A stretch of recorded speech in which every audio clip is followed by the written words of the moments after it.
you've ever had to really do a proof or anything? Yeah. All right, continuing material. What did we talk about last time? Quick recap. Oh, we were talking about counting the size of certain types of lists, like all the ways that some letters could be arranged. So you probably had a homework problem that said, how many ways can you arrange the letters in Mississippi? That's a common one. You remember that? Yes. How many ways can you arrange the letters in Mississippi? Can you spell Mississippi? M-I-S-S-I-S-S-I-P-P-I.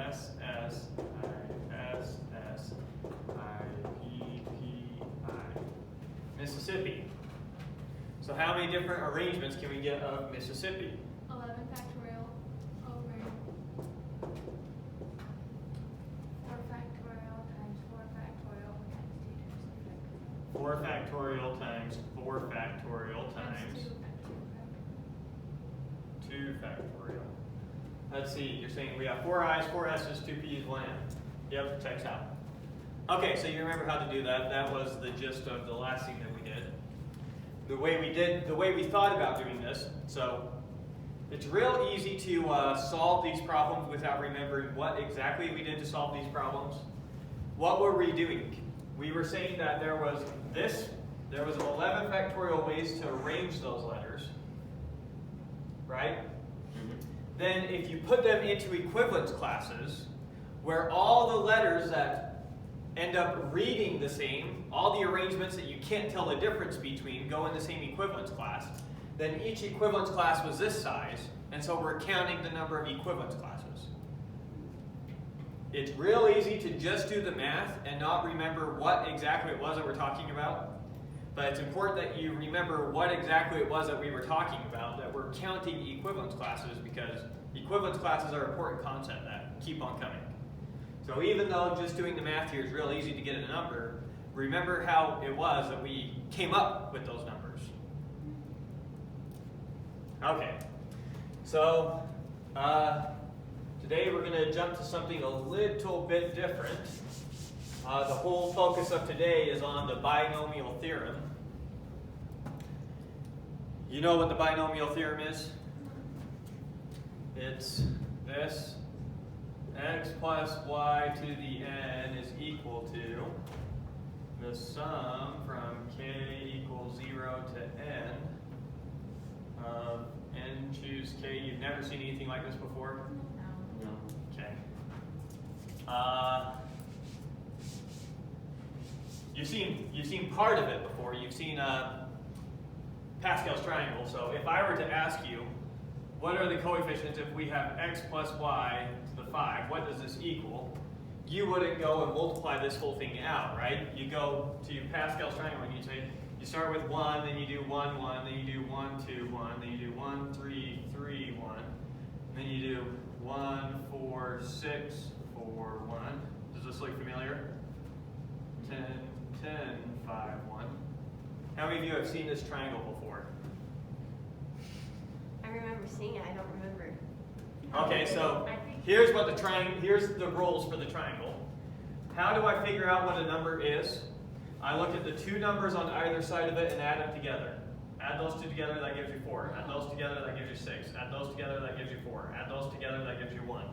So you start with the 1 at the top and do that pattern. Add those together, 1. Add those together, 1. Add those together, 2. Add those together, 1. Add those together, 1. So you just put numbers in the gaps on each of these, adding the two numbers above it. And this gives you your coefficients for what this would be. So this is when your power is 0, this is when your power is 1, this is, let's write them over here. This is when your power is 0, 1, 2, 3, 4, 5.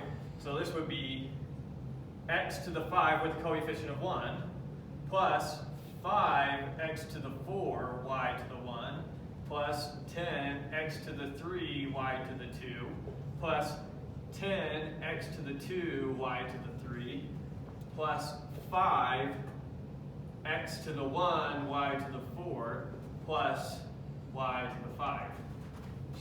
5. Starting to ring some bells, starting to look familiar. Why did you do like x to the 2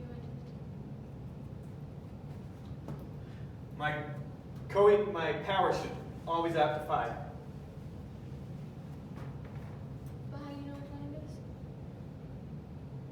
How do I X know? as you go down, 5, 4, 3, 2, 1. For Y as you go up, 1, 2, 3, 4, 5. What? What's your question? I don't get why you have the x to the 3. Like, X to the 3, y to the 2. like why not just say 5 plus 1 plus 5 plus 10 plus 10 plus 5? These are different terms. I can't just add them up. But why are they different terms is what I'm saying. Look, let's go back to as simple as we can make it. X plus y times x plus y. Okay, what's x times x? X squared. What's x times y? X, y. What's y times x? X, What's y times y?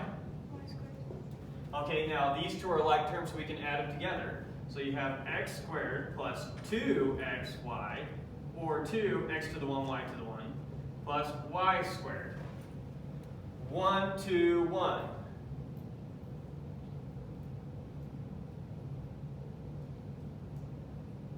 But why? Now imagine I asked you to do this. Okay, now that's kind of turning into a pain, right?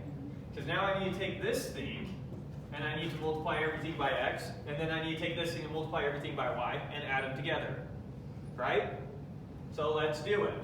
So this now is the same as this times x plus y, right?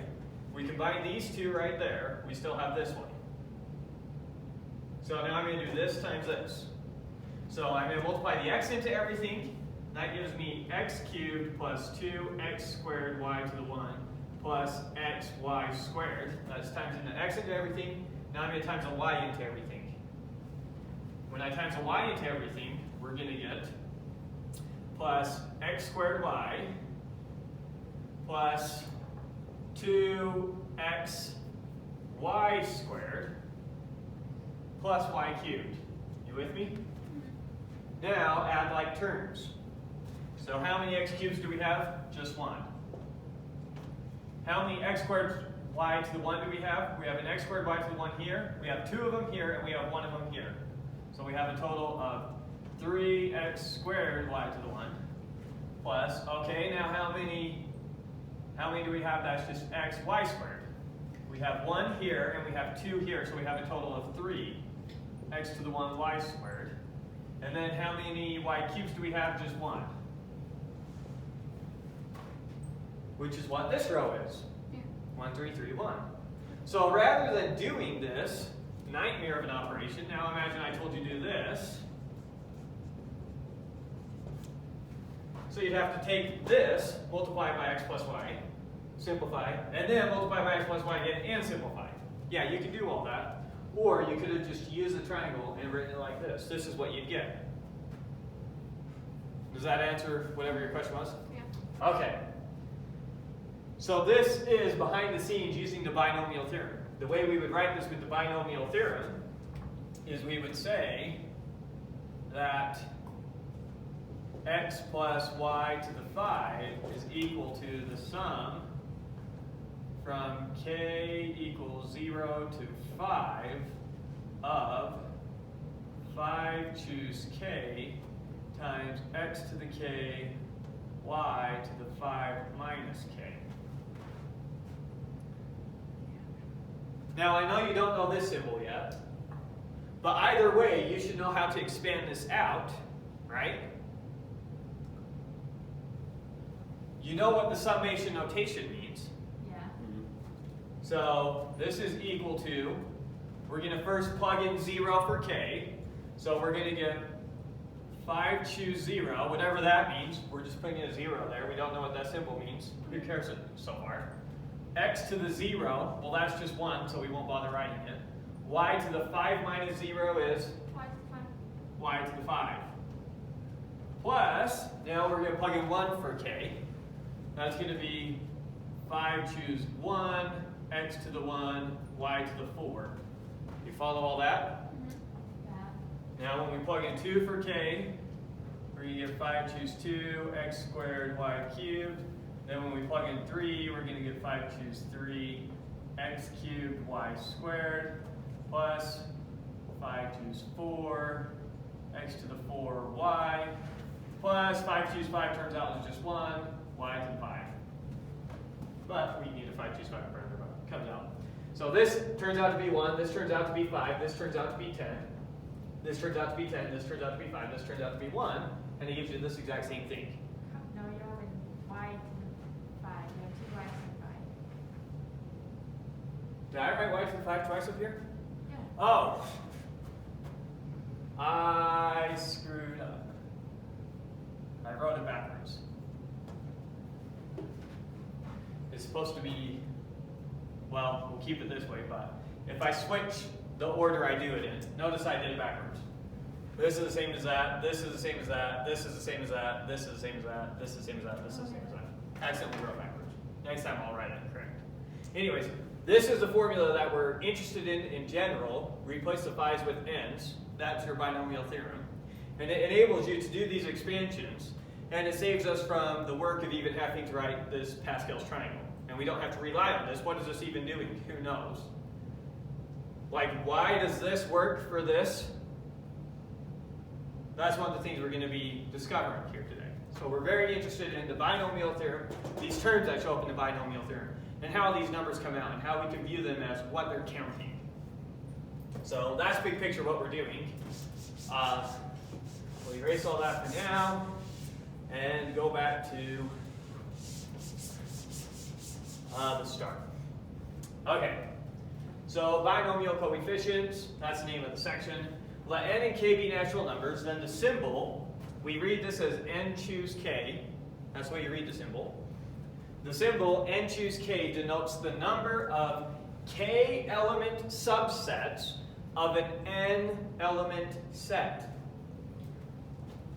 So, if I say 5 choose 0, this is the number of 0 element sets I can get from a 5 element set. So here's a 5 element set. How many subsets can I make of this set with size 0?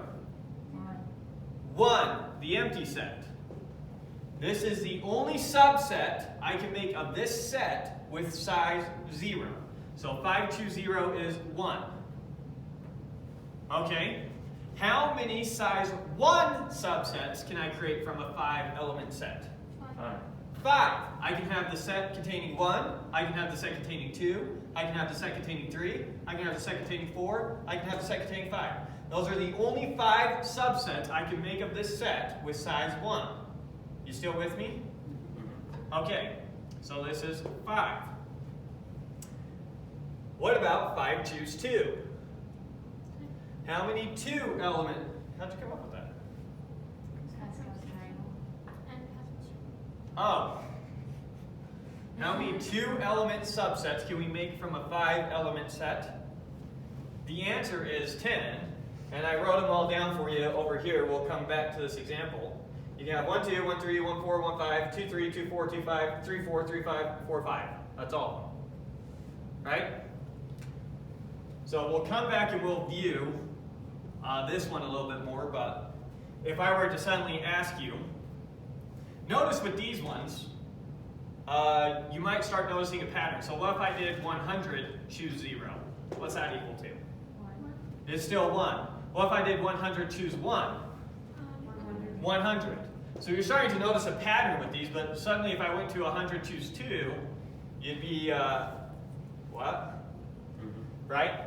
So we still don't really have a good way of handling the choose 2 yet, but we're starting to notice the choose 0 and choose 1, so we'll come back and talk more about the choose 2. Let's look at 5 choose 5. How many 5 element subsets can I make from a 5 element set? 1. Just the set itself. The whole set. This set is the only subset of this set with size 5. How many can I make of size 4?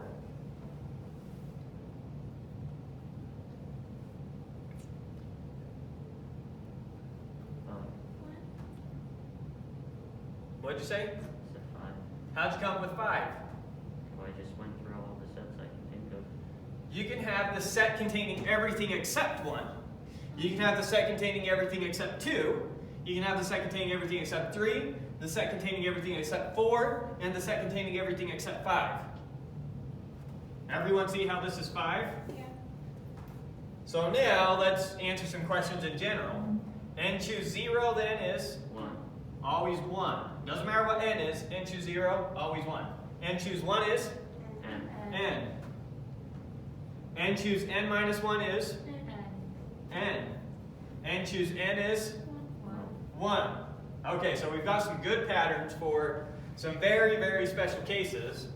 The next special case we want to look at is n choose 2. Let's do more analysis into this n choose 2. And what I'm going to say is that n choose 2 is equal to 1 plus 2 plus 3 plus all the way up to n minus 1. So in other words, 5 choose 2 is 1 plus 2 plus 3 plus 4, stop. You with me? Wait, what? I'm going to say that n choose 2 is equal to 1 plus 2 plus 3 all the way up to n minus 1. So for example, I'm saying 5 choose 2 is equal to 1 plus 2 plus 3 plus 4, stop. Stop at n minus 1, or if it's 5, stop at 5 minus 1, which is 4. So 1 plus 2 plus 3 plus 4 is 10. So make sure you understand what would 7 choose 2 be if I'm right? 6 minus 1 plus 2 plus 3 plus 4 plus 5. Yeah, but what would it be? 6 factorial. No, 6 factorial is 120. It's not that. Would be We're plussing, we're not multiplying. Factorial Make multiplies. 21. 21! Smart kid. Don't break your back. We know that 1 plus 2 plus 3 plus 4 is 10, so just add 5 and 6. Let's make sure everyone understands. What's 8 choose 2 equal to now? 29. 28. 28. Add 7 now. I was at it. You stop at n minus 1. You guys are scaring me. What's 9 choose 2 equal to? 28 plus 8. No, add 9. Right? Yeah. Good. Alright, so that's what we're claiming. Now, we're not going to do a full proof. I'm just going to walk you through the proof idea for the sake of time, because the section's got a lot to it. So, in general, so I'm going to say, here's what I'm going to say. I'm going to say that 1 counts, let's count backwards. I'm going to say n minus 1. Actually, let's just answer these questions, and then maybe you'll just see it, and that's probably better. Okay, so let's say I've got an n element set. How many 2 element sets, not lists, how many 2 element sets with 1 as the smallest element can I make? How many 2 element subset lists can I make that has 1 as the smallest element? So in other words, I'm saying 1 has to be in there, and however you finish this, it has to be with a number bigger than 1. 10 minus 1? Huh? Is it just n minus 1? N minus 1, perfect. N minus 1. Right? I can put anything but 1 there. 2, 3, 4, 5, 6, 7, 8, 9. Anything else I put here, then this is going to be Why is it This n is- minus 1 then? n minus 1, because we can't do 1, 1. That's not a 2 element set. We're talking about sets. You can't have repeats. I think she's wondering why you don't just do n. Yeah. N. If we have an n element set, 1, 2, 3, dot, dot, dot, n, how many octaves do I have in here to finish this set with 1 as the smallest element? Oh. I need a 2 element set. I need a 2 element subset of this with 1 as the smallest element. There's n minus 1 ways I can finish it, right? Does everyone see that, or is someone still confused? You still confused? Okay. Notice I can put n here, and we're good. Right? If n is here, then this is a 2 element subset of this list, and 1 is the smallest element in there. Is there anything in this set I can't put here? 1. 1. Is that the only thing in here that I can't put here? Anything? Can I put 2 here? Yeah. 3? Yeah. 4? 5? What can't I put here besides 1? You can put anything. Anything except 1. How many things are there not including 1? N minus 1 things. So there's n minus 1 ways I can finish the 2-element list. That makes sense now? Okay, so I'm saying there's n minus 1 2-element. I keep saying list. If I say list, I mean sets. We're talking about sets. Don't let me say list. So we're saying how many 2-element sets that are subsets of this thing can I make with 1 as the smallest element? The answer is n minus 1, right? I have 1 ways to put 1 in there times n minus 1 ways to put the other element in there for a total of n minus 1, because you multiply, right? Yes. All right. What about with 2 as the smallest element? So I put 2 in here, but now, however I finish it, 2 has to be my smallest element. How many ways can I finish it? N minus 2. N minus 2 ways. Now there's only 2 elements I can't put here. I can't put 1 here and I can't put 2 here. Okay, but hold up. But 1 is in it. 2 has to be the smallest thing in here. And are you just saying with like So 1 natural doesn't numbers? exist. Yeah, of this set. How many okay. 2-element subsets of this set? Remember what we're trying to figure out. We're trying to come up with notation for n choose 2. N choose 2, we know what this is. This is all the 2-element subsets I can make from an n-element set. And we're going to count all those. I'm going to count all the subsets that have 1 as the smallest element. Then all the 2-element subsets that have 2 as the smallest element. Then all the ones that have 3 as the smallest. Then 4, then 5, then 6, then 7. All the way up to n minus 1 as the smallest element. That's what we're doing. So, we said how many 2-element subsets have 1 as the smallest element? N minus 1. How many 2-element subsets have 2 as the smallest element? 2. 2 and N minus 2. Not 2 times n minus 2. How many ways can I put 2 in there? Just 1. And then how many ways can I finish it? N minus 2. How many ways can I put 1 in this one? Just 1, with n minus 1 ways to finish it. You with me? Yeah. Okay. And then if we were to do 3, how many would I have? 3 and then minus 3. There'd be n minus 3 ways. If I were to do 4, there'd be n minus 4. And if I said with 5 as the smallest element, there'd be n minus 5. So then let's go all the way to n minus 1. How many 2-element subsets of this can I make where n minus 1 is the smallest element? N minus n minus 1. How many ways can I finish this? Just with n. Yeah. Just with n. I have to put n here, so there's only one way to finish it. There's only one way to put n minus 1 in there, and there's only one way to finish it. So, this counted all the ones with 1 as the smallest element, with 2, with 3, with 4, with 5, with 6, with n minus 4, with n minus 3, with n minus 2, with n minus 1. But why can't you do like 1 1 or 2 2? That's not a 2-element set. That's a 1-element set. This set has 1 element in it. I see. This is equal to this set. So we're talking about sets, not lists. Okay. Good?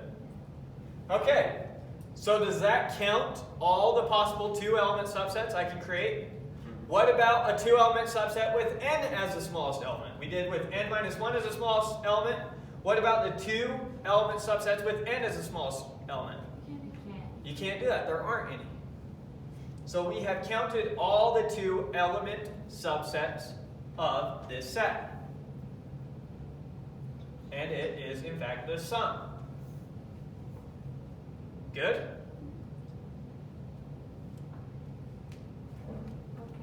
Okay. I still don't get how you got that. How would you go from there to then? This is all the ones with 1 as the smallest element. Okay. This is all the ones with 2 as the smallest element. Okay.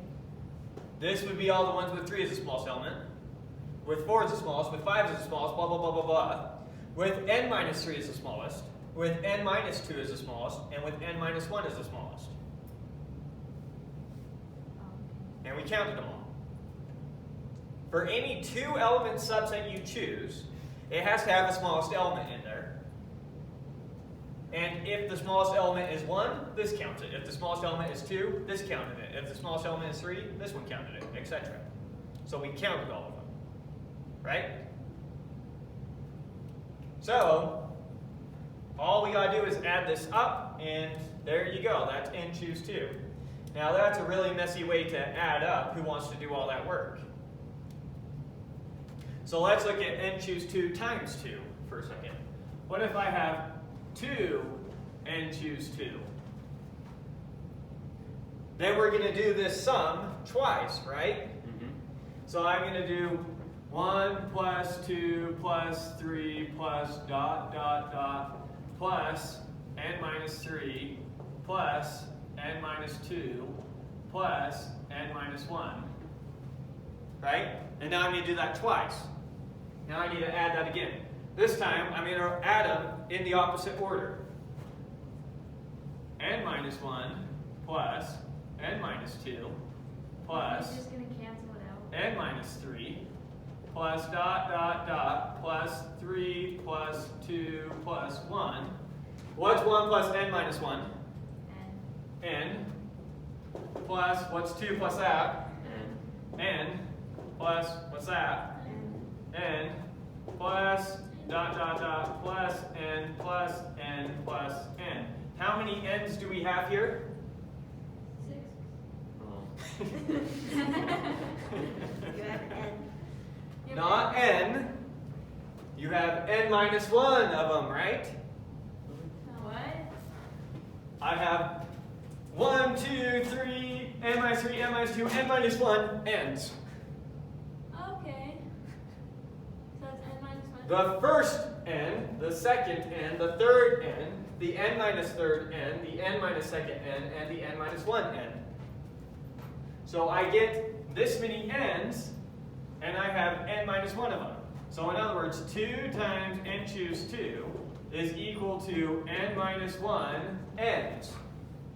Or in other words, n choose 2 is equal to n, here's the typical way to write it, over 2. Why'd you say over 2? Because you're putting 2 over. Divide both sides by 2. Now that's our general formula for n choose 2. And now you can do it real fast. Oh. So now when I say what's 100 choose 2, what's that equal to? That's equal to 50. Yeah, 100 choose 2. What does that equal to? It's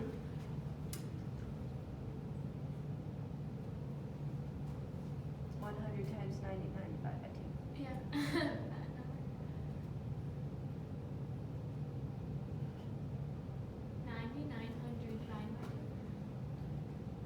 9,900 divided by 2.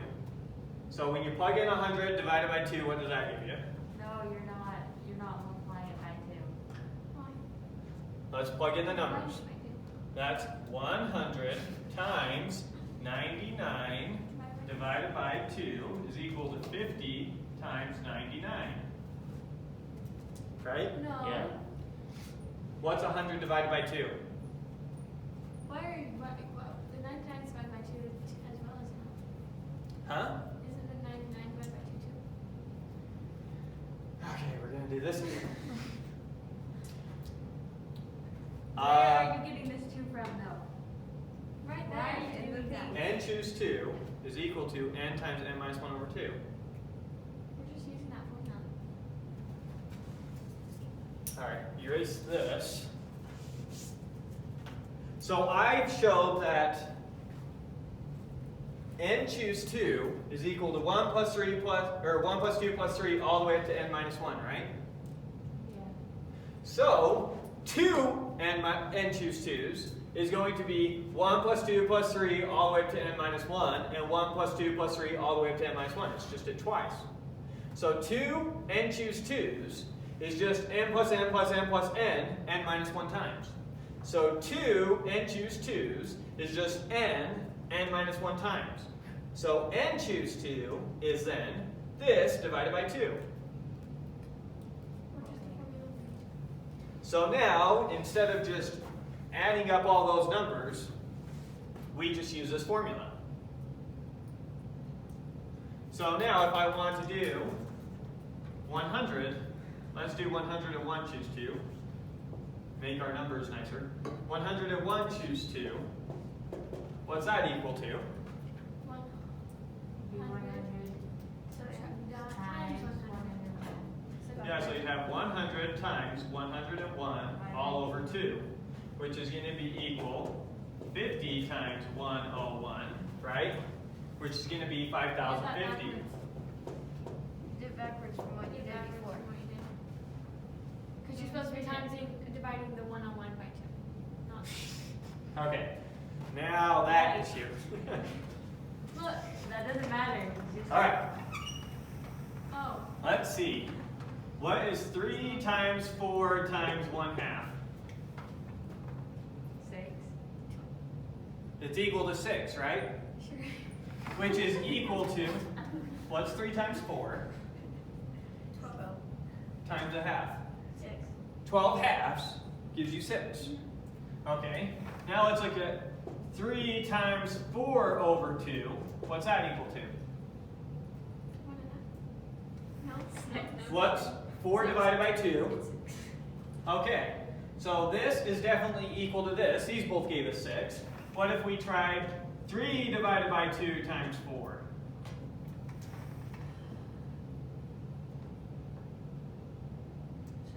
What does that give you? should give you 6. I have 3 halves 4 times. 4.5. I have 3 halves 4 times. So that's 3 halves plus 3 halves plus 3 halves plus 3 halves. How many halves do I have total? 12. 12 halves. How much is 12 halves? 6. So it's still 6. Now let's write it one more way. 3 times 4 over 2. What's 3 times 4? 12. Over 2. 6. Okay. Still makes no sense why I did that. Wrote it. He's doing the same thing. I, It's 100 100 times times 101 over 2 is equal to 100 over 2 times 101. Isn't the 101 over 2 0? So you want it to be this. Yeah. So you want 3 times 4 over 2 to equal 3 over 2 times 4 over 2. Yes. Let's see. 3 times 4 is 12, divided by 2 is 6. Let's look over here. What's 4 divided by 2? 2. 2. So over here we have 3 halves times 2. How many halves does that give us? 6 halves. So that's only 3. So that's only 3. So this is equal to So half you of can take that. whichever one you want to divide by 2. Yes, because what is division by 2? It's multiplication by 1/2. That's how we define division. So why does it matter if I do 3 times 4 times 1/2, or I do 3 times 1/2 times 4? This is 3 times 4 divided by 2. This is 3 divided by 2 times 4. I just did 1,000. Yeah, you need to learn arithmetic. You need to look at your axioms of arithmetic. Did you not do logic? No, you didn't. We went over all this for you. Maybe we'll do an algebra class so I can teach you how to do algebra. Why are you laughing? Yeah. You need to learn how to do algebra. You need to understand what division is, and what addition is, and what subtraction is, and what multiplication and addition. Fine. we can take what you have. But then you need to understand what subtraction and division are. Okay. We'll cover it in calculus if you'll take calculus. We define everything. We start from just the axioms on the real numbers and work our way up. So you take calculus, you can learn some algebra. Wouldn't that be nice? I lost where we were. Theorem. This ink? Yep. Well, I don't know if we finished that last year. This? So here we were just showing n choose 2 is equal to the sum. So we're good there? Yes. Okay. So before we move on to this here, let's notice some nice symmetry. N choose 0 was equal to 1, n choose n was equal to 1. N choose 1 was equal to n choose n minus 1 was equal to n. Yeah. Right? This was when we took 0 elements. This was when we took all elements. Notice when we take all elements, that's the same as leaving 0 elements. And taking 0 elements is the same as leaving all elements. When we were talking specifically about this example, I said, how many 1-element subsets are there in a 5-element set? We counted all the ones where you just take 1, where you just take 2, where you just take 3, where you just take 4, where you just take 5. When we were counting down here, we were counting all the sets where you just don't take 1, you just don't take 2, you just don't take 3, you just don't take 4, you just don't take 5. Right? So these are reciprocals of each other.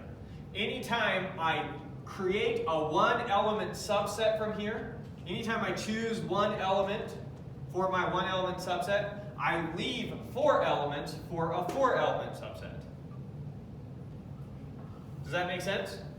So anytime I choose 1 element for a 1-element subset, I leave n minus 1 elements, which creates an n minus 1 element subset.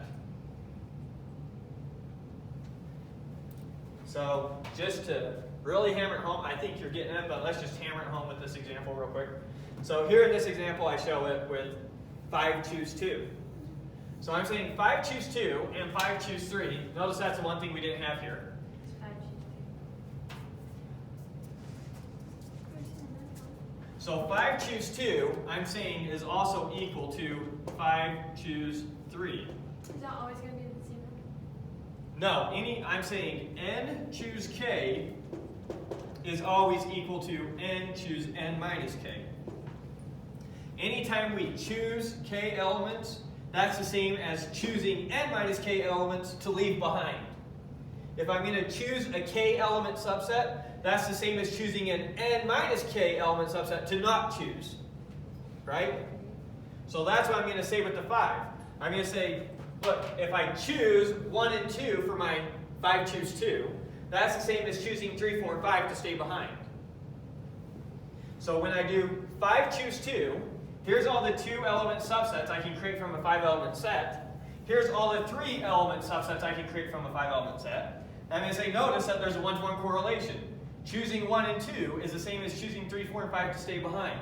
Choosing 1 and 3 is the same as choosing 2, 4, and 5 to stay behind. Choosing 1 and 4 is the same thing as choosing 2, 3, and 5 to stay behind. Same thing. If I was counting the number of 3-element subsets from a 5-element set, choosing 3, 4, and 5 is the same as choosing 1 and 2 to stay behind. So there's no difference between choosing 2 elements to take or choosing 3 elements to leave behind. Or choosing 3 elements to take and 2 elements to leave behind. Those are the same thing. So if I choose k elements to put into a subset, then I just chose n minus k elements to not put in that subset. If I choose 2 to put in a subset, I chose these not to, which itself creates another subset. Is that making sense what I'm saying? Yeah. Okay. So that's what we're going to be saying right here. Again, this isn't a full proof, I just focus more on giving you the idea. So, observe that n choose k, what does this count? This is the number of k element subsets from an n element set. I don't like that verbiage. Well, it should be done. That's how you did it in your definition. The number of k element subsets of an n element set. That sounds weird when I say it out loud for some reason. Never mind. Okay, that's what counts. n choose k is the number of k element subsets you can get from an n element set. Observe that for each k element set, we don't choose n minus k elements to put in the set. Anytime we choose k elements to put in the set, we don't choose n minus k elements. Okay. You with me? Therefore, for each k element set, there is a n minus k element set that we didn't choose. Observe that n choose n minus k is the number of n minus k element sets. Therefore, if there's one of these for each one of these, they're equal.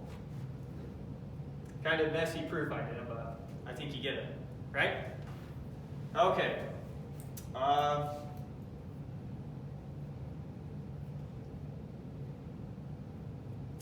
Talked about all that. Now we were coming to this.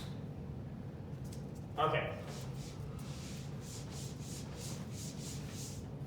So notice now, I told you before that if you wanted to do, coming back full circle to where we started the class, I said the binomial theorem is if you have x plus y to the 5, I told you that's the sum from k equals 0 to 5 of x to the 5 minus k, y to the k. Oops, I forgot my n choose k. That's 5 choose k times x to the 5 minus k, y to the k. So let's expand this out now and make sure that gives us our same thing. And what do we know this should be? Let's scribble out Pascal's triangle real quick. 1, 1, 1, 2, 1, 1, 3, 3, 1, 1, 4, 6, 4, 1, 1, 5, 10, 10, 5, 1.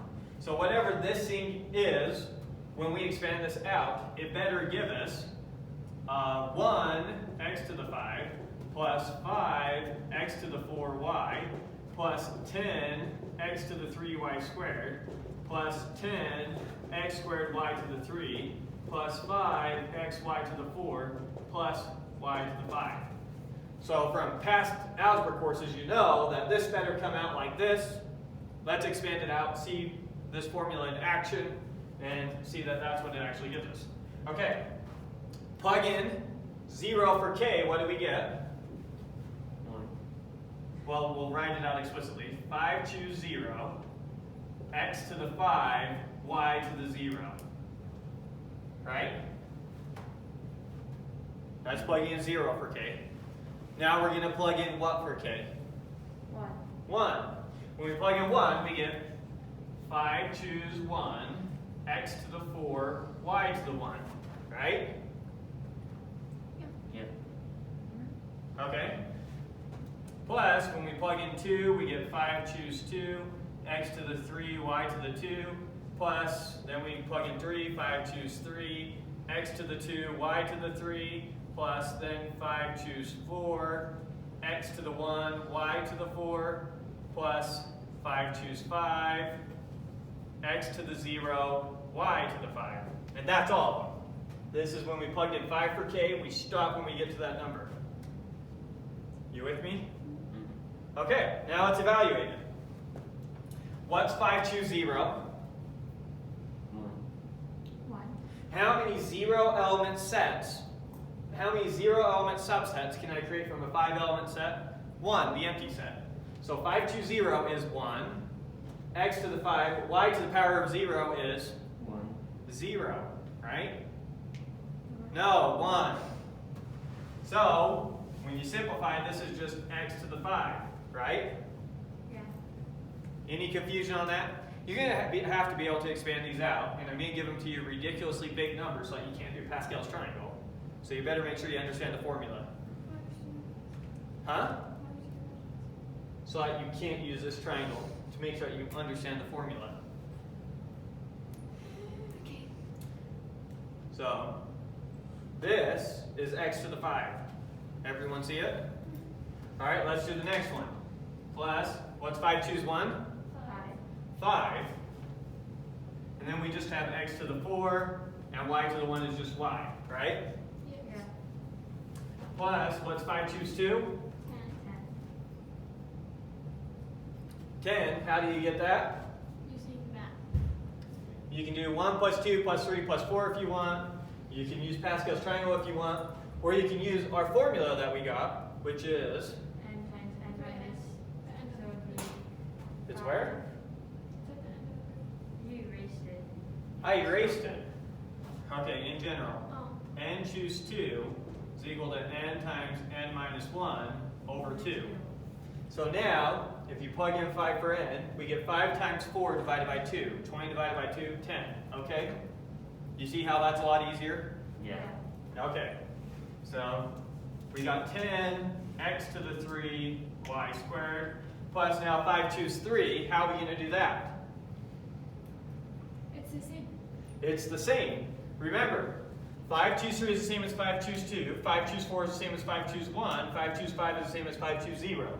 So There's a how- symmetry, and you'll notice that in these triangles. That's the same, that's the same, that's the same. How would we find when? How would you find something like 7 choose 4? Yeah. We'll get there.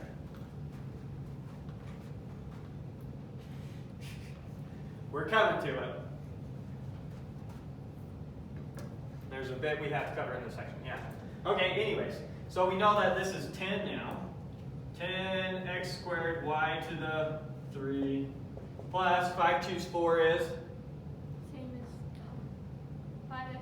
It's 5. it's just 5, right? Oh. How many 4-element subsets can we create from a 5-element set? The ones that has everything but 1, everything but 2, everything but 3, everything but 4, everything but 5. So that's just 5xy to the 4, finally, plus 5 choose 5 is 1, x to the 0 is 1, The n one. and so we're just left with y to the 5, right? And yay, we got the same thing. Okay, so now we're going to do the proof in general. I want to prove the binomial theorem in general, but before I do that, Wait, how many? I want to point out a pattern here. Huh? Are we answering that question? We're going to, yeah, we're going to answer this question. How many terms with 2 y's in it? 1.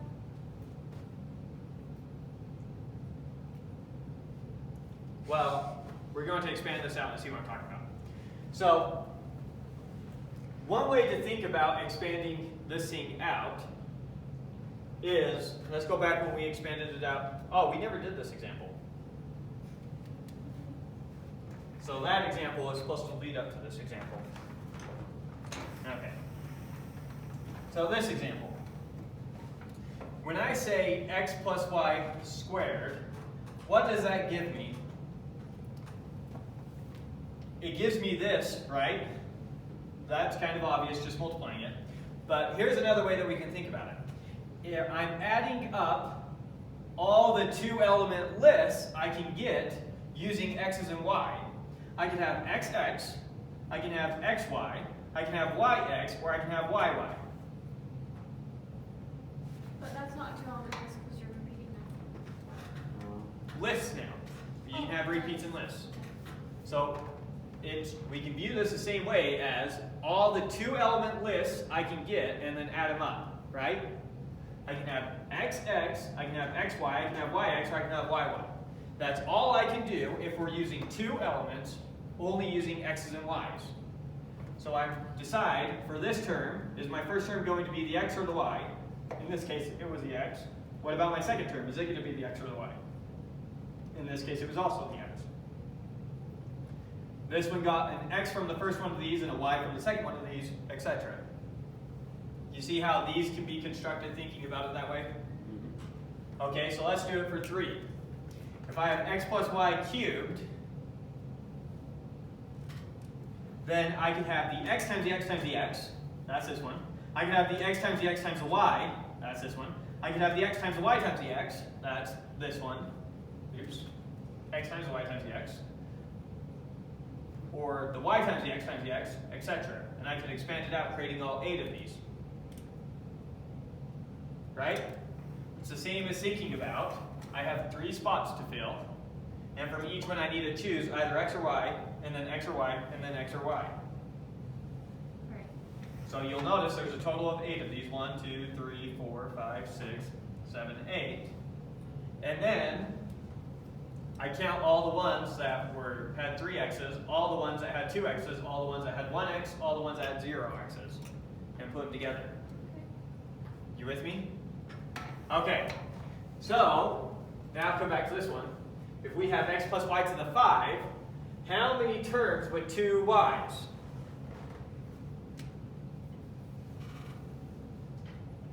So I could have both the y's at the end, right? X, x, x, y, y. I could have it like that. Yeah. I could have it x, x, y, x, y. I could have it x, y, x, x, y. I can have it y, x, x, x, y, right? And then I could have x, x, y, y, x. I could have it x, y, x, y, x. I could have it y, x, x, y, x. I could have it x, y, y, x, x. I could have it y, x, y, x, x. And I could have it y, y, x, x, x. And there were 10 of them. Right? So another way that I could think about this is I have 5 positions and I need to choose 2 of them to have y's. Right? So if I call this position 1, this position 2, this position 3, this position 4, this position 5, then I have 5 positions to fill. 1, 2, 3, 4, 5. And I need to choose 2 of them to be y's.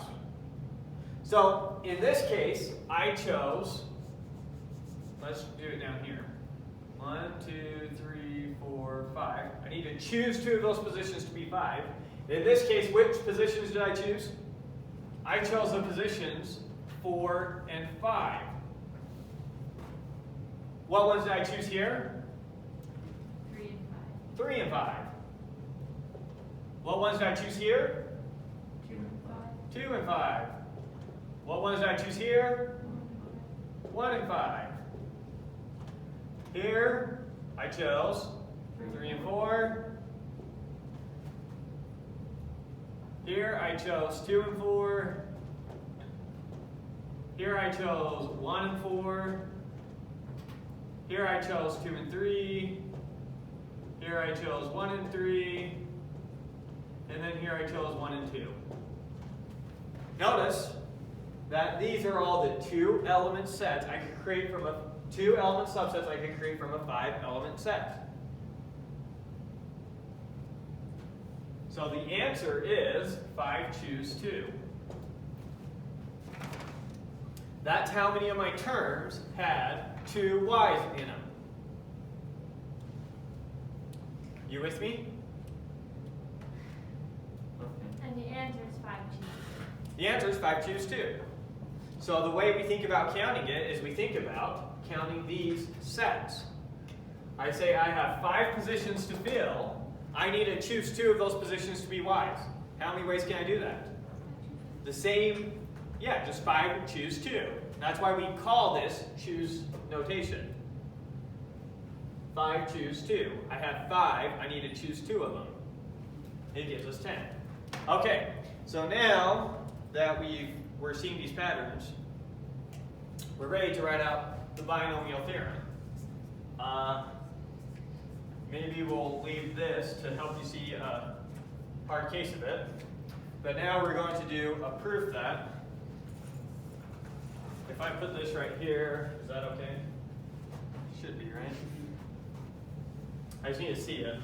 I had to leave during the lunch break, so I wasn't able to get everything ready like I normally do.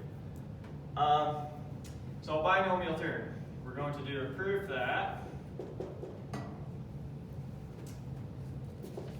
x plus y to the n is equal to the sum from k equals 0 to n of n choose k, and then x to the n minus k, y to the k. Was that how I did it? Okay, yeah. So this is a special case where n is 5. here it is in general.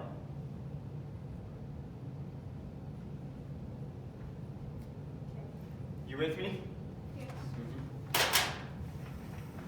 So notice that with this example up here, now when we read this, I can think about this is the number of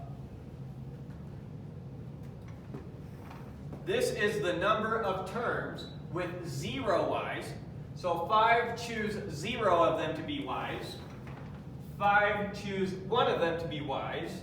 5 choose 2 of them to be y's. 5 choose 3 of them to be y's. 5 choose 4 of them to be y's. 5 choose 5 of them to be y's.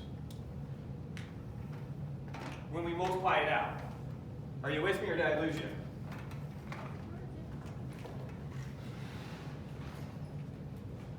Back when we were looking at this one, how many terms had 1 y?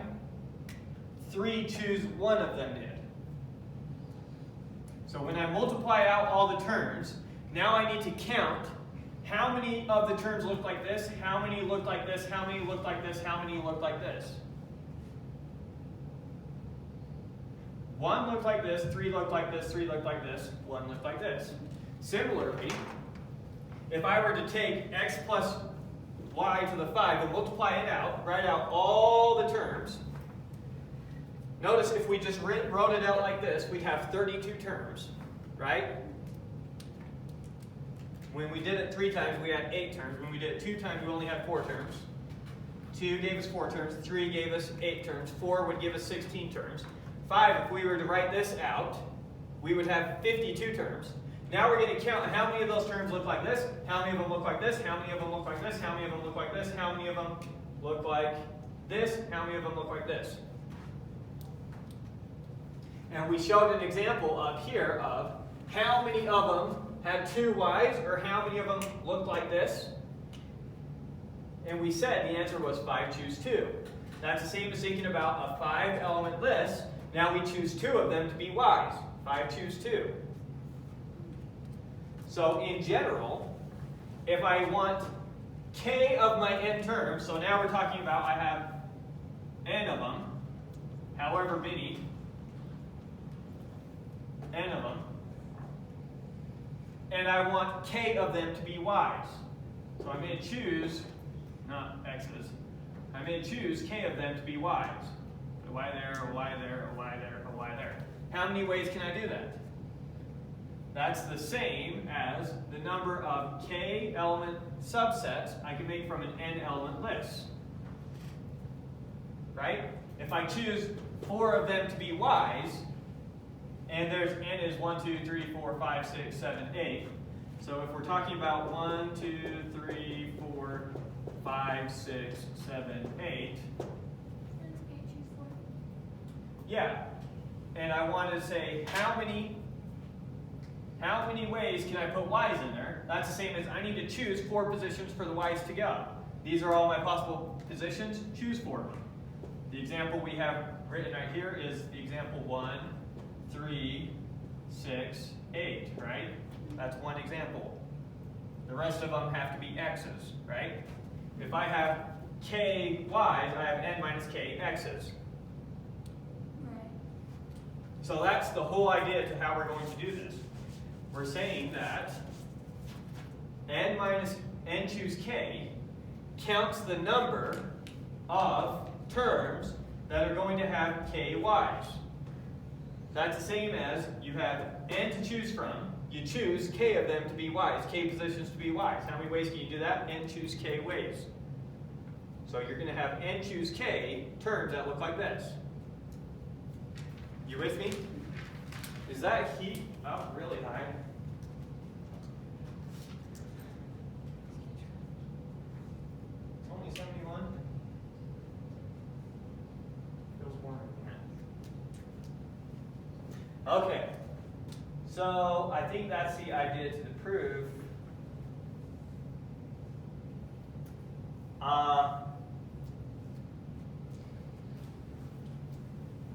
He doesn't really give a concise proof. He gives several paragraphs explaining what we just said. So maybe we'll just leave it at that, as long as you understand the proof idea. Do you understand the proof idea? Not very well. Not very well. Let's go back to the 5. If we're not going to prove it, probably better to stick with concrete examples. When I expand this out, what am I going to get? I'm going to get x times x times x times x times x plus x times x times x times x times y plus, and I get to keep doing that. So I'm going to have 32 terms that are just x's and y's. So I'm basically looking at 5 element lists, and I need to choose. I'm looking at all the 5 element lists I can make with just x's and y's to choose from, right? That's what we would get if we were to expand this all out. Now my question is, when I expand this all out, how many of them are going to just be all x's? How many of them are going to be x to the 5? 1. Only one of them is. And we're saying that's the same thing as 5 choose 0. We're saying we have a 5 element list here. Now choose 0 of them to be y's. How many ways can we do that? 1. So there are 5 choose 0 ways that we can make 0 y's. And then the rest have to be x's. Okay?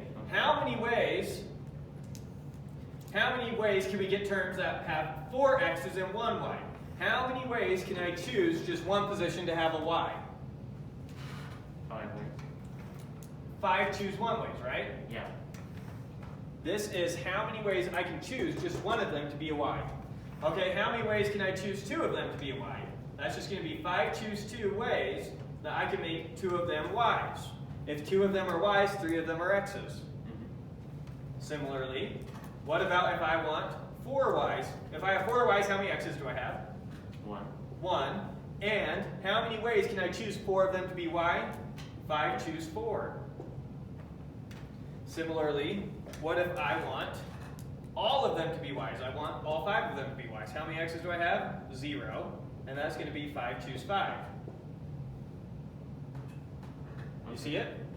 So now, going back to our formula in general, we're saying x plus y to the n, you can think about as the sum up from k equals 0 to n of n choose k times x to the n minus k, y to the k. We're saying start with k equals 0. How many terms or how many of these lists can I make where they have n elements where I have 0 y's in there? N choose 0. 1. Which is 1, but n choose 0. When y, so let's just write it out for the first case. So our first case is going to be n choose 0, x to the n, y to the 0. This is how many ways I can get the term that had no y's, and if it didn't have any y's, it had n x's. Right? What if I want to have 1 y? How many ways can we do that? So, there's n choose 1 ways that we could have 1 y, and if we have 1 y, we have n minus 1 x's. Right?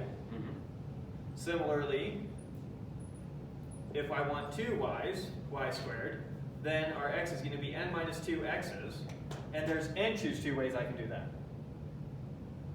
So expand it out for all your k's from 0 to n, and you will have counted all of them. That's what this would give you, all of them. Yeah. You multiply this out, you're going to get some long string like this. That's going to have a ton of terms in it.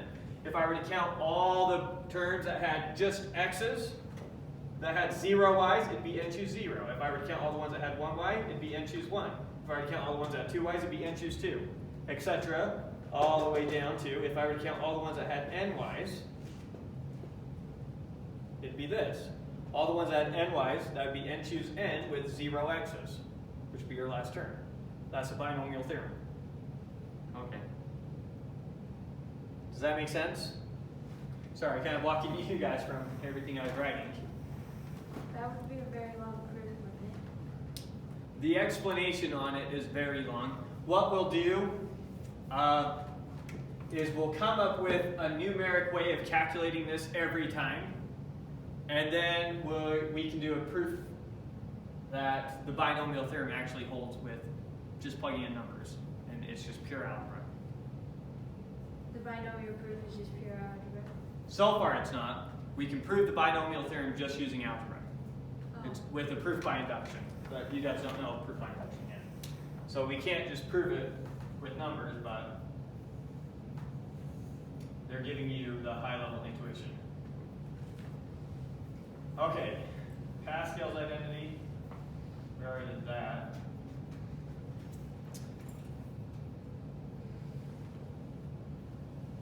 Okay, so now we're going to jump over to, I guess I can just erase and work over here so we don't have to move the camera. I don't know if I'll need to reference stuff over there, but we'll at least get rid of this. So Pascal's triangle, why does Pascal's triangle work? That's one of the questions that we want to try to get some intuition for today. So when we did 1, 1, 1, 1, 2, 1, 1, 3, 3, 1, 1, 4, 6, 4, 1, etc. Then this gave us the coefficients. This gave us the coefficients when it was x plus y to the 0. This one gave us it when it was x plus y to the 1. This one gave us it when it was to the 2. This one gave us it when it was to the 3. This one gives us it when it's to the 4. The question is, why is it that this gives me the same thing as let's do one more row because we have it written down over there. 1, 5, 10, 10, 5, 1. This is when my power is 5, right? With me so far? Using Pascal's triangle?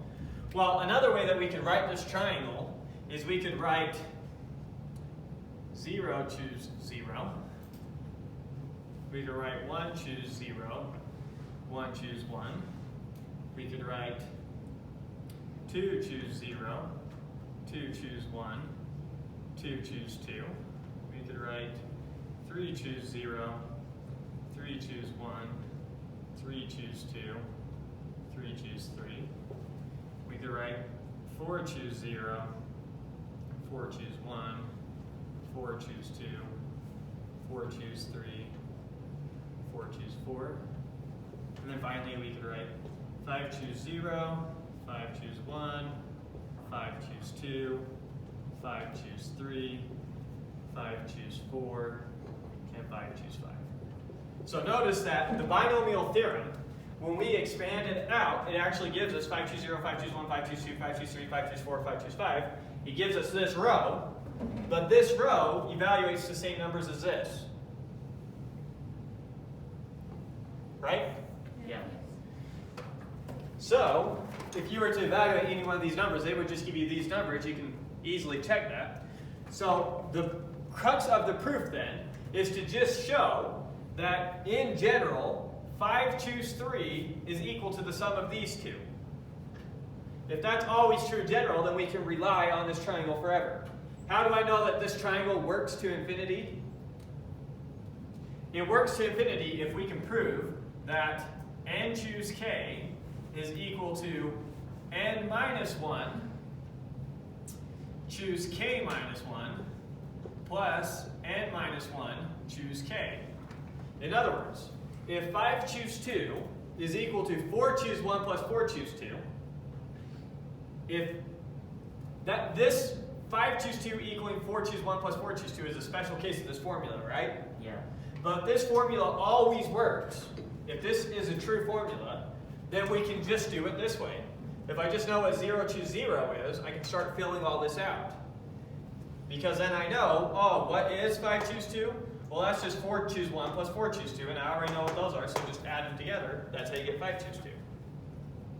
That's so cool. So if this formula is true, then Pascal's triangle works. So all we need to do is show that this formula is true. Okay? And in order to do that, we just need to show that these two count the same thing. Now we already know what this counts. What does this count? All the subsets of k elements in the n. All the k element subsets I can create from an n element set. And so we need to show that this somehow counts the same thing.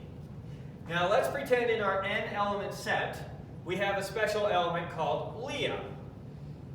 Okay? So Leah is is the name we're giving to a special element in our set. Then there's two types of k element subsets we could get. We could count all the ones that have Leah, and we can count all the ones that don't have Leah. So if we count all the k element subsets that have Leah in there, and if we count all the ones that don't have Leah in there, then we've counted all the k element subsets, right? For any k element subset, either it has Leah or it doesn't. We count all the ones that have Leah, we count all the ones that don't have Leah, and we're done. Right? So, the question is, if I've got a k element subset, k elements in there, we can either have, we include Leah or we don't include Leah. You with me? If we include Leah, then now I have n minus 1 elements remaining and k minus 1 ways I can finish it. So if I take Leah out of the set, how many elements are left in the set? We've got an n element set. 1, 2, 3, n.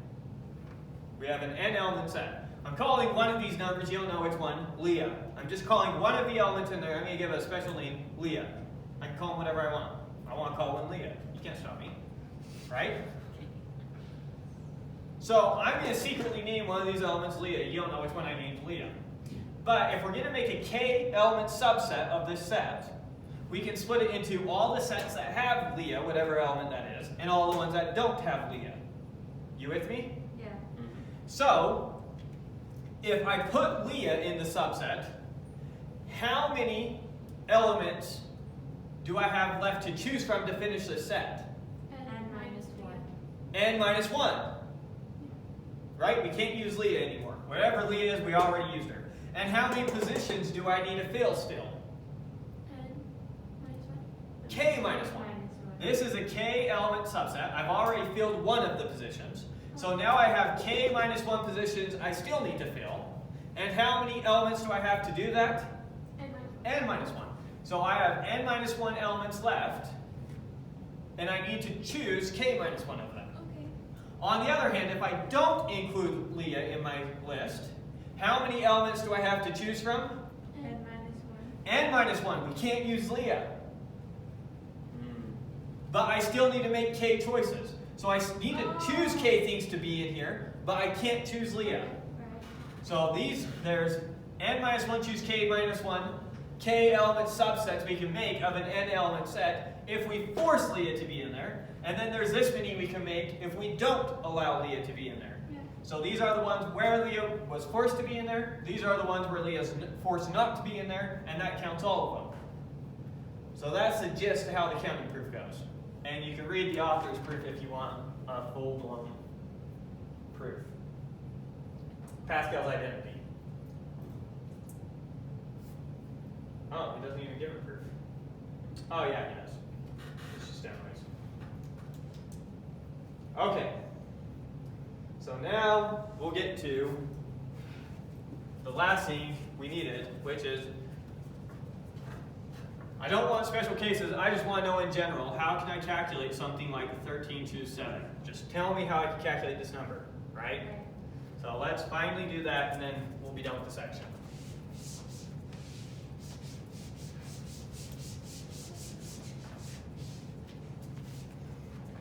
I think.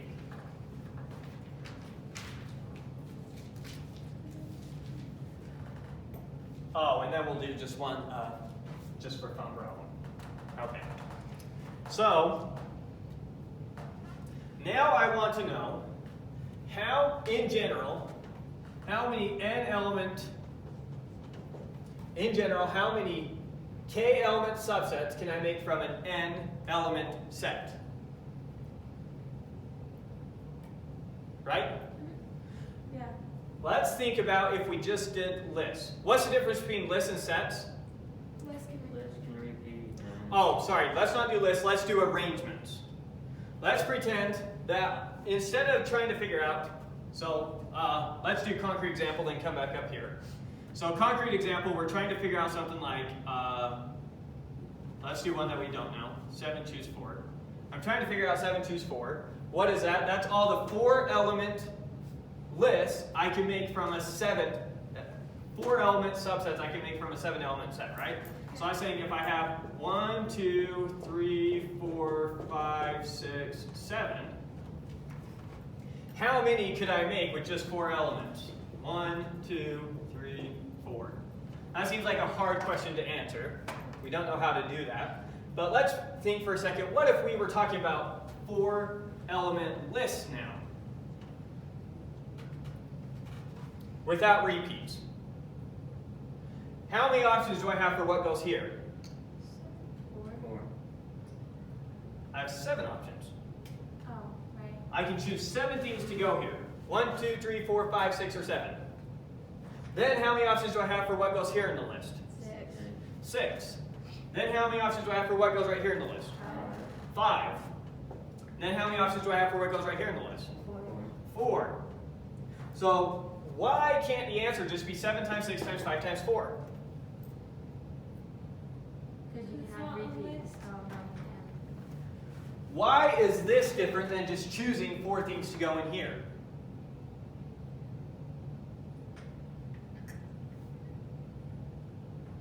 It's not. It's not, yeah. It is different because let me show you one of the ways we could have done this. I could have chosen as my first element 1, then 2, then 3, then 4, right? I could have chosen 2, then 1, then 3, then 4, and these are different. But when we convert these to sets, these are the same, right? So if I replace my parentheses with curly braces, these are now the same set. But when we're talking about lists, these are different. So I can count all the lists I can make this way. Then if I put all my lists that have the same elements into an equivalence class, I can just count my equivalence classes. Right. So what's the size of the equivalence class? Once I choose my elements, 1, 2, 3, 4, how many different arrangements can I have of these? 4 4? times 7. 4 times 4. Different arrangements. What? What? How many ways can I arrange numbers 1, 2, 3, and 4? 4 times 4. 16.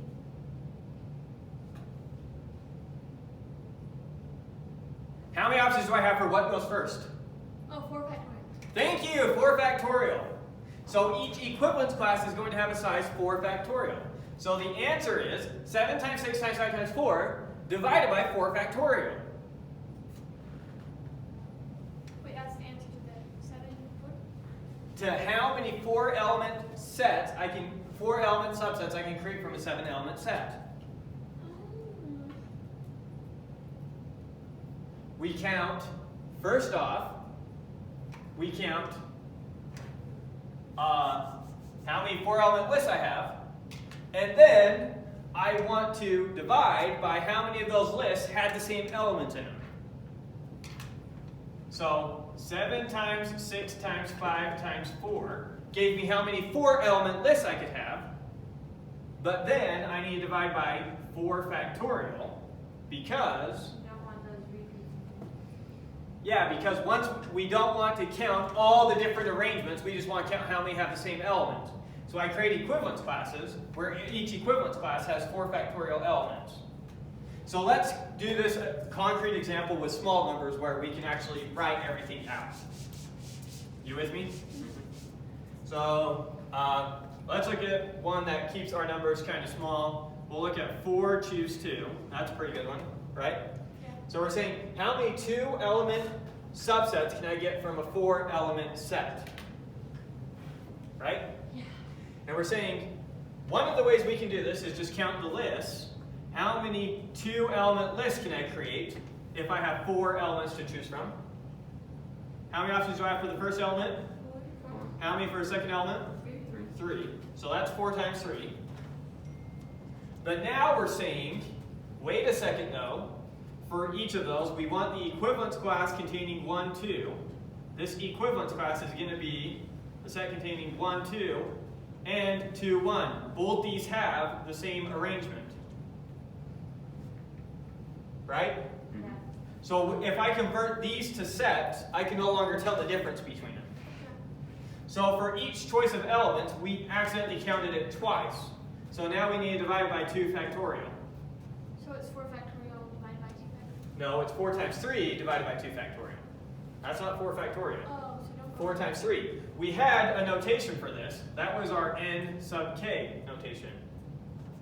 This 4 times 3 is the same thing as 4 sub 2. You remember that notation? Yes. In general, n sub k was equal to n times, put parentheses, n times n minus 1 times n minus 2 times all the way down to, what was my last term? Plus 1. Right? So 4 sub 2 was going to be 4 all the way down to 4 minus 2 plus 1, 3. So 4 times 3, 4 sub 2. Same thing. And remember what this counted. This counted all the n element, or all the k element sets we could make from an n element list. I said those backwards. All the k element lists we could make from an n element set when we don't allow repeats. And when we did allow repeats, it was just n to the k. Counting is so confusing. It is confusing. You think you know how to count, then you get a little bit older, find out you don't know how to count worth anything. Okay, so in general, now let's go back, and do 7, choose 4 again, and then we'll write it in general.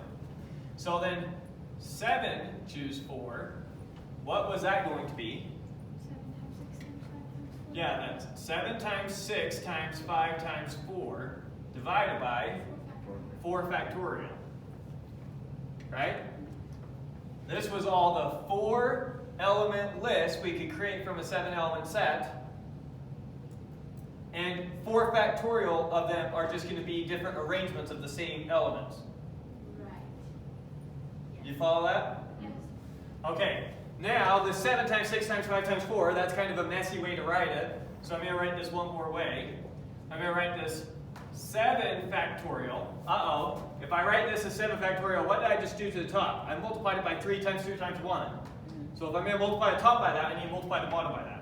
So 7 factorial times 7 minus 4 factorial times 4 factorial. Wait, what? Why don't you just do 7 factorial subtract 3 factorial?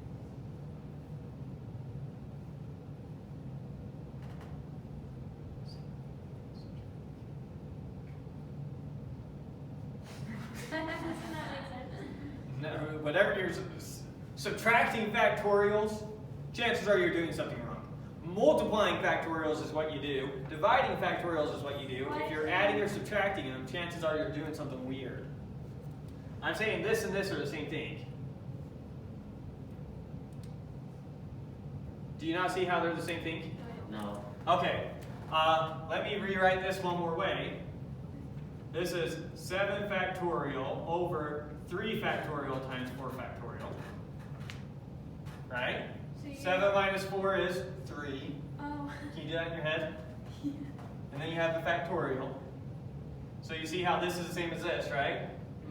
Now I'm going to rewrite it one more way. That's the same thing as 7 times 6 times 5 times 4 times 3 factorial, all over 3 factorial times 4 factorial. Can you times 3 factorial? 3 factorials go out, and you're left with 7 times 6 times 5 times 4 over 4 factorial. That's where we started. Full circle. Can you times 3 factorial times 4 factorial? You can, you're just not going to express it in terms of factorial. So, let's rewrite this all a different way. Well, that was for 7 choose 4, right? So 7 choose 4 was 7 factorial over 3 factorial times 4 factorial. But now for n choose k, let's do it in general now. We're going to do n factorial, not n factorial. Yeah. Yeah, 9 factorial. Shouldn't have written this formula, it's throwing you off. So before you were saying 7 times 6 times 5 times 4. all over 4 factorial. Here's how you did it before, right? Yeah. Okay, so now what is this going to be? N times n It's minus gonna 1 be n sub k minus is 2. N times n minus 1 times n minus 2 times n minus 3 all the way down to n minus k plus 1, or in other words, n sub k divided by That's what that means. Factorial. k factorial, right? Yeah. Now we don't like writing n sub k. We hate this notation, don't we? Yes. You hate it. So we're going to go back to an old homework problem that you did, and that is that n sub k, I don't know exactly how the homework problem was written, but it was going to be written something like this, is equal to n factorial over k factorial. You had a homework problem that was something like this. I don't know exactly how it was phrased, but you would have used this formula somewhere in there.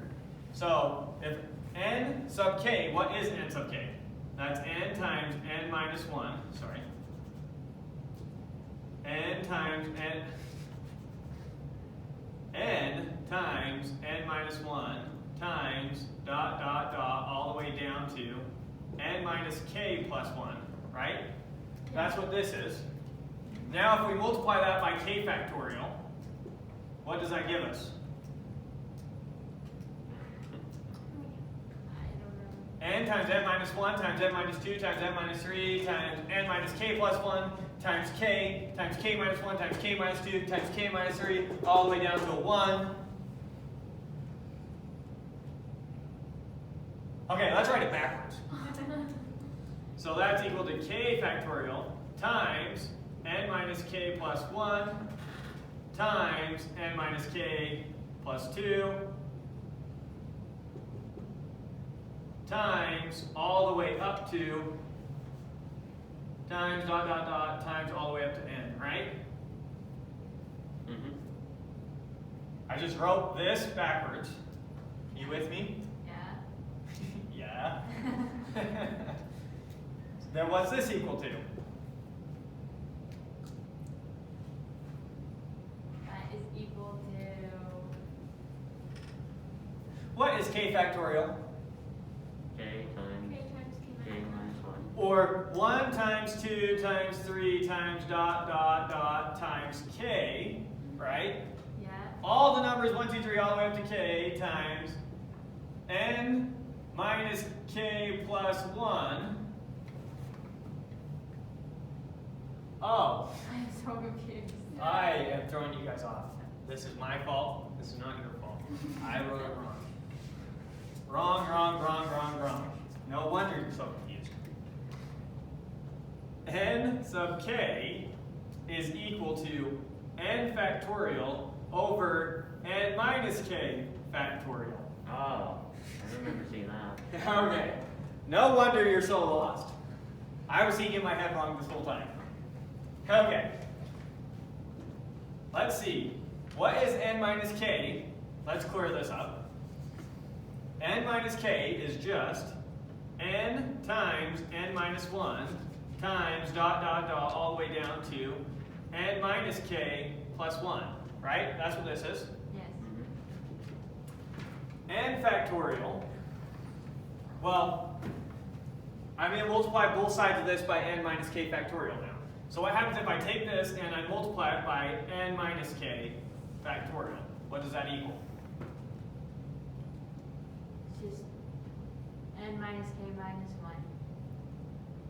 Well, this is n minus k plus 1, then this is n minus k times n minus k minus 1 times n minus k minus 2 times n minus k minus 3, all the way down to N factorial. 1. Yeah, so this is just n factorial. Do you see it? Mm-hmm.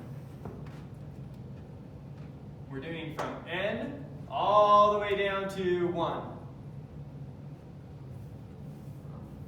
So n factorial. Wait, what? I don't see it. Okay. Maybe we'll do this the other way. Let's start with n factorial and divide by n minus k factorial. Okay? Alright, so n factorial, that could be written as n times n minus 1 times dot dot dot. Eventually, I'm going to get to 1. n minus k plus 1, whatever number that is. And whatever number that is, the number it's going to be next to is n minus k. times n minus k minus 1, whatever that is. And if I keep going, times dot dot dot, I'm going to eventually get down to 2 times 1, right? If k is some number all that's... that stuff that you did in He's the middle? doing it backwards. I'm just writing out n factorial. Here's another way of writing out n factorial. But eventually, these terms are going to be somewhere in the middle, whatever they are. No? Okay. Let's do concrete example. Give me an n and a k.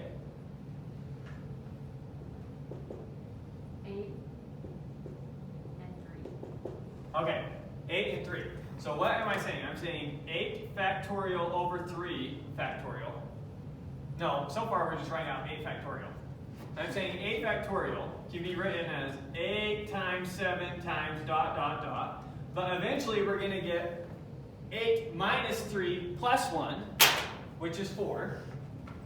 8 minus 3 plus 1 is going to be a term in there somewhere. What? Isn't it 6, not 4? It's 6. Oh, 6, yeah. Sorry, that's what you're saying.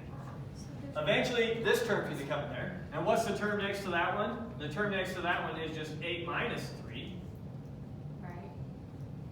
And the term next to that one is just 8 minus 3 minus 1 Oh, yeah. times, and we're going to keep on going until we get down to 1. That's what I've written here.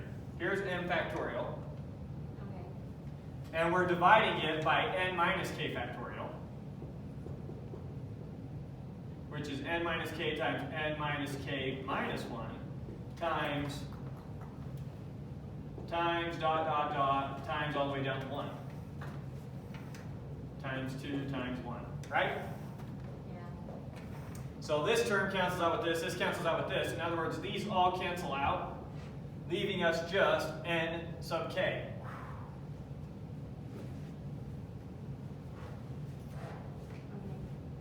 So there's one way to see it. Now let's start with n sub k and multiply it by n minus k factorial. So let's do it a different way in case you're not getting it still. So what is n sub k? That is n times n minus 1 times all the way down to what? N minus k plus 1, right?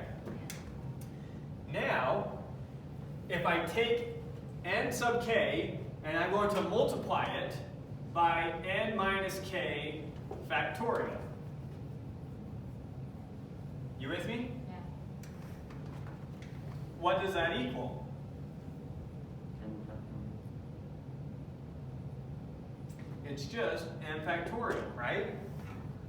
This was n times n minus 1 times n minus 2 times n minus 3 all the way down to n minus k plus 1. And n minus. And then this is the next term.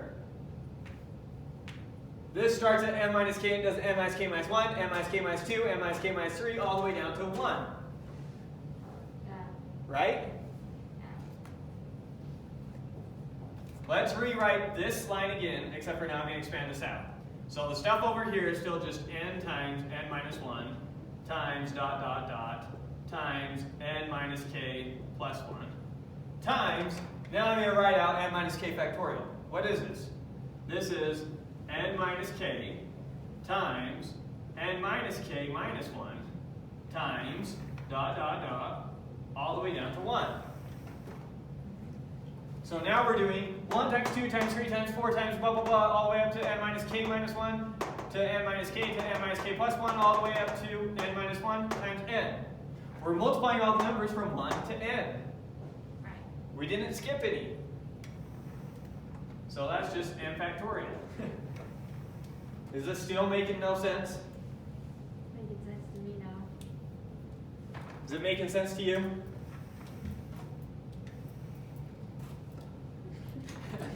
Let's go straight to the punchline. Just give you the formula in case it's not making sense, so you at least know the formula. The formula in general is n choose k is equal to n factorial times n minus k factorial times k factorial. And I'm saying that this is exactly what you've been doing. I'm saying this is the same thing as n sub k all over k factorial. Here's how you've been doing it, and I'm just trying to show you that this is the same thing as this. Oh. That's all I'm trying to do. I'm saying n sub k is the same thing as n factorial over n minus k factorial. In other words, I'm saying, and let's pick numbers. I'm saying 8 sub 3 is the same thing as 8 factorial over 8 minus 3. What's 8 minus 3? 5 factorial. What is 8 sub 3? We know that's 8 times 7 times 6. Let's look at it this way. What's 8 factorial over 5 factorial? Well, 8 factorial can be written as 8 times 5 times 4. Oops. 8 times 7 times 6. 8 times 7 times 6 times 5 factorial, right? So I can rewrite this like this, cancel out the 5 factorials, and you're left with 8 times 7 times 6. That's all we're trying to do, saying that these two are equal.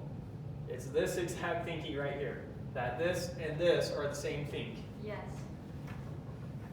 This is multiplying all the numbers, stopping at n minus k plus 1.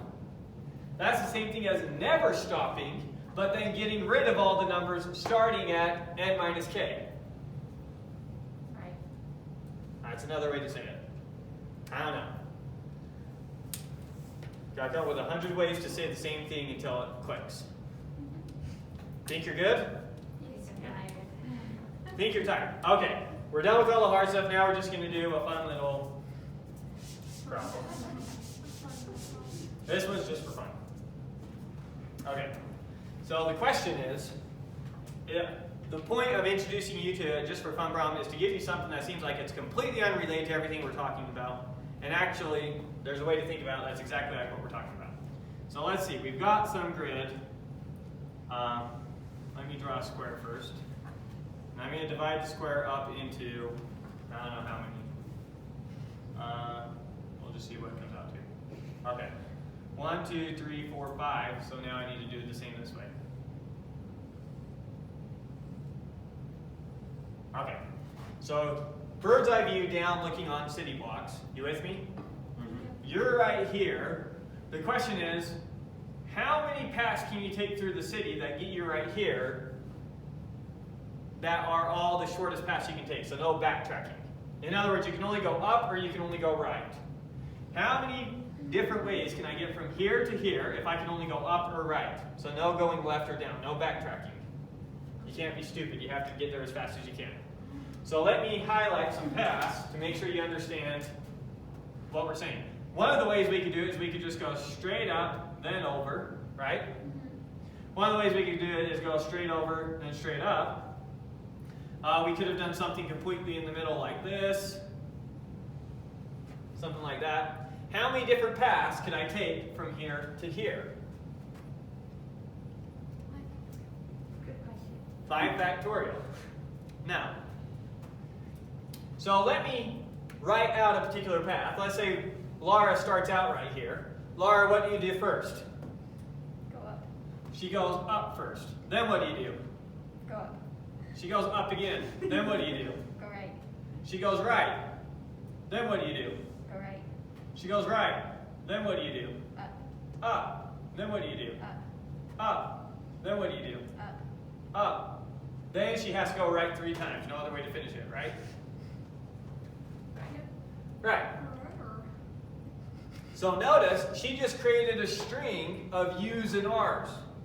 Right. And any string of U's and R's you do, you're going to have to go up 5 times, and you're going to have to go right 5 times. So how many of these strings can you create? It's 10 factorial. 10 factorial, but then we don't want repeats. 2. There's Divided by 5 factorial. Divided by 5 factorial. That's exactly right. Wait, why is it? I need to do, what's another way to say this? Wait, is it only? I have 10 of them, and I need to choose 5 of them. Oh, divide by 5 factorial again. Sorry. Yeah, I was going to say Yeah. 2 of them. Yeah, so we can think about this in 2 ways in terms of how you've been doing it. You're thinking about going back to the letters like we did previously, right? and you're saying we have 10 total, we have 5 U's, 5 R's, so divide by 5 factorial, 5 factorial. The way I'm thinking about this is 10 choose 5. I've got 10 letters, I need to choose 5 of them to be R's. Is that the same thing? Yes, use your formula. Our formula for n choose k is n minus k factorial times k factorial. So, n is 10 factorial divided by 10 minus 5 is 5 factorial times 5 factorial. Same thing.